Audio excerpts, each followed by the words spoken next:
जादू टोना जैसी चीजें खतरनाक है, लेकिन जब उनका प्रयोग एक बहू के हाथों होता है तो वो कितनी मजेदार हो जाती है, खुद देखिए।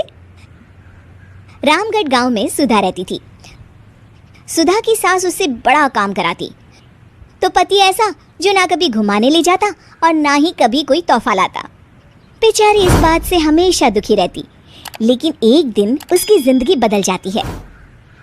अरे सुधा, सारा दिन न जाने क्या क्या सपने देखती रहती है। जाकर कुछ बढ़िया सा खाना बना कर ले आ। सपना ना देखो तो क्या करूं, मेरे तो कर्म ही फूट गए जो ऐसे घर में शादी हो गई। इससे अच्छा तो माँ जी कोई फुल टाइम मेड ही रख लेते। ओहो, बढ़िया ही फुल टाइम मेड रखने वाली। मेरे बेटे के लिए तो विलायत से रिश्ते आ रहे थे, वो तो तेरे पापा ने तेरी इतनी झूठी तारीफ कर दी कि हमारा तो मन ही पिघल गया। अच्छा, विदेश से रिश्ते? वाह माँ जी वाह। अरे भगवान से तो डरिए, विलायती बहू ला कर क्या गाय का गोबर लिपवाती। बहू बहू होती है, ना वो देशी होती है ना विलायती। बहू का काम सिर्फ सास की सेवा और घर का काम होता है। और सुन, तुझे मैं क्यों बताऊं कि मैं क्या करती? जाकर घर का काम कर। सुधा मन महसूस कर वहां से चली जाती है। शाम को सुधा का पति जल्दी घर आता है, जिसे देख सुधा खुश हो जाती है। जी आ गए आप? जरूर मुझे कहीं घुमाने ले जाने का प्लान होगा आपका। सब समझती हूँ मैं।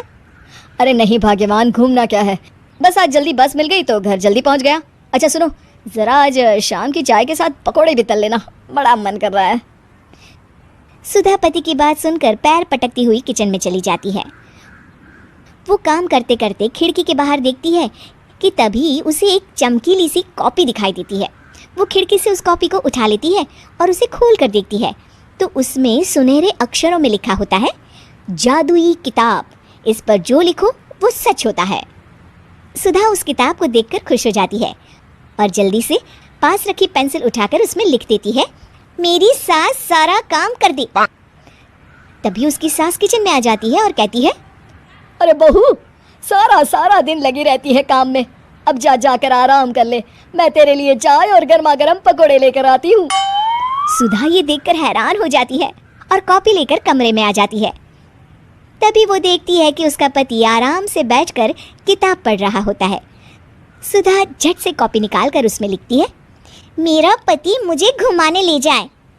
बस फिर क्या था, सुधा का पति किताब बगल में रख देता है और उससे कहता है, बहुत दिन हो गए हम कहीं घूमने नहीं गए ना, चलो कल मैं ऑफिस से छुट्टी ले लेता हूँ।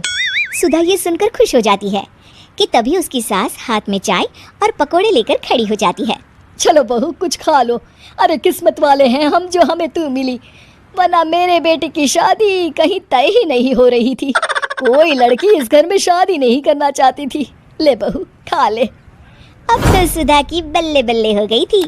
सुधा की सास और पति बस उसके इशारों पर घूमते। एक दिन सुधा को सास का हार पसंद आ जाता है।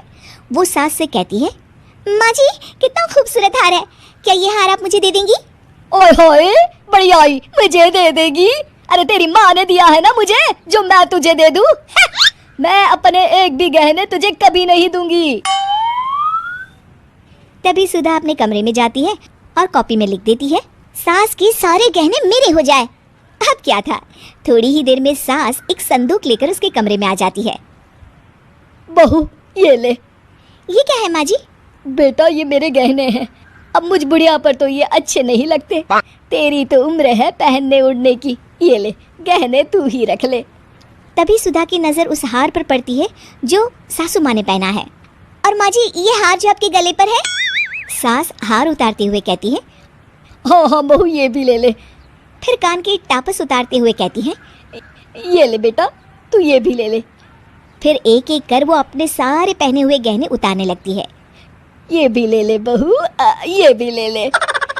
सुधा तो खुशी के मारे बौखला जाती है। हाँ लाइए लाइए लाइए। तभी सुधा का पति उसके पीछे आकर खड़ा हो जाता है और जोर से चिल्लाता है, अरे सुधा क्या हुआ, क्या लाइए लाइए कर रही हो? अरे जरा कढ़ाई में तो देख लो, सारे के सारे पकोड़े जल गए। तभी सुधा की सास भी उसके सामने आ जाती है। इस लड़की से तो एक काम ठीक से नहीं होता, दिन भर सपने ही देखती रहती है। तभी सुधा को होश आता है। वो खिड़की के बाहर देखती है जहां उसे कुछ दिखाई नहीं देता। दरअसल जादुई वादुई कुछ नहीं था, वो सिर्फ एक काल्पनिक सपना था जो सुधा अपनी जिंदगी से तंग आकर देख रही।